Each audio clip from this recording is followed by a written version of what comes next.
ఇక్కడ మనం చూస్తుంది చౌమహల్లా ప్యాలెస్ అండి. ఇది చార్మినార్కి దగ్గరలో ఉంటుంది. మనం లోపలికి వెళ్ళాలి అంటే టికెట్ తీసుకోవాలి. టికెట్ ఖరీదు 150 రూపాయలు మనిషికి.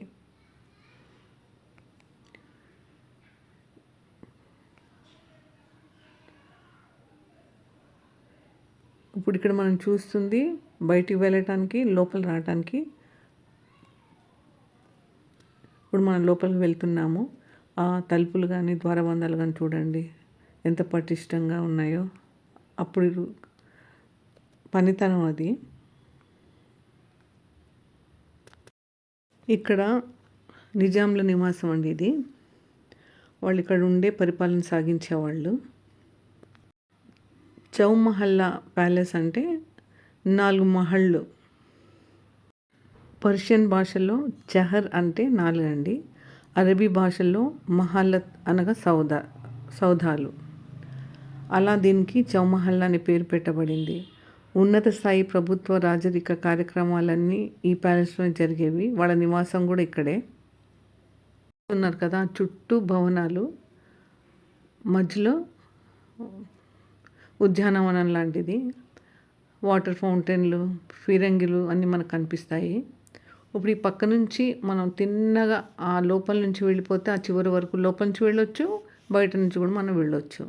చౌమహల్లా ప్యాలెస్ నిర్మాణ శైలి ఏ విధంగా ఉంటుందంటే పర్షియన్, ఇండో సారెన్సిక్ శైలిల సమ్మేళనం. ఇది టెహ్రాన్లోని షా ప్యాలెస్ నిర్మాణాన్ని పోలి ఉంటుందండి. ఇక్కడ ఉన్న ప్రాంగణము ఉత్తర దక్షిణ ప్రాంగణాలకు విభజింపబడ్డాయి. దక్షిణ ప్రాంగణంలో 4 ప్రధాన ప్యాలెస్లు ఉన్నాయండి. క్లాక్ టవర్ అని గోడ గడియారం 250 సంవత్సరాలుగా పనిచేస్తుందండి. ఒక వంశపు వాళ్ళు ప్రతిరోజు వచ్చి కీ ఇస్తారు. మనం చూస్తుంది కిల్వత్ ముబారక్, నిజాంల దర్బారు నిర్వహించిన ప్రదేశం అండి ఇది. ఇందులో బెల్జియము స్ఫటికాలతో కూడిన షాండియర్లు 19 ఉన్నాయండి. ఈ ప్రాంగణంలోనే అన్ని ప్రభుత్వ కార్యాలు సంబంధించిన వాటిని జరుపుకుంటారు. దాంట్లో మనకి పనితనం కనిపిస్తుందండి. ఆశ్చర్యాన్ని కూడా కలిగిస్తుంది. చూడండి, ఈ ప్రాంగణం అంతా సభలు, సలహాలు ఏ విధంగా పరిపాలించాలనేది అక్కడ ఆలోచన చేస్తారు. ఇక్కడ చూడండి, ఈ గదిలో కాదండి, ప్రతి గదిలోనూ అప్పటి ఫర్నిచర్ కానీ, తలవార్లు కానీ, దుస్తులు కానీ, ఫోటోలు కానీ, అరుదైన ఖురాన్లు, కళాఖండాలు భద్రపరచబడ్డాయి. అప్పటి రాజులు వారి యొక్క పరిపాలన టైమింగ్స్ అండి. ఇక్కడ మనకి వాళ్ళ రాజముద్రలు కూడా కనిపిస్తాయి. అసఫ్ జాహీ రాజవంశం, నిజాం కాలం నాటి రాజులు, వారి యొక్క అధికారిక నివాసం మరియు పాలన కేంద్రం అంతా ఇక్కడ జరిగేది. 5వ రాజు, 6వ రాజు, 7వ రాజు, 8వ రాజు నిజాంల పట్టాభిషేకాలు కూడా ఇక్కడ జరిగాయి.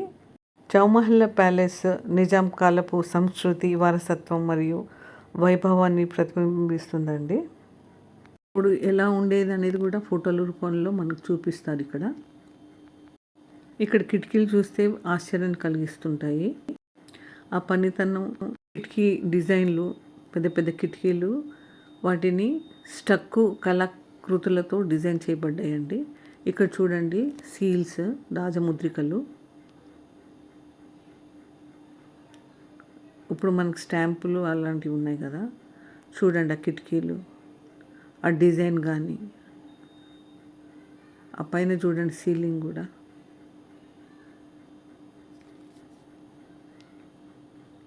ప్రతి ఒక్క దాంట్లో మనకి పనితనం కనిపిస్తుంటుంది, ఆశ్చర్యాన్ని కూడా కనిపిస్తుంటుంది. ఈ గదిలో కరెన్సీ కూడా ఉంటుంది. అంటే అప్పుడు డబ్బులు, నాణ్యాలు కానీ, రూపాయలు ఏ విధంగా అనేది కూడా మనకి చూపిస్తుంటారు. ఇక్కడ ఉన్న నమూనాలు కూడా మనకి అలా పెట్టి చూపిస్తుంటారండి.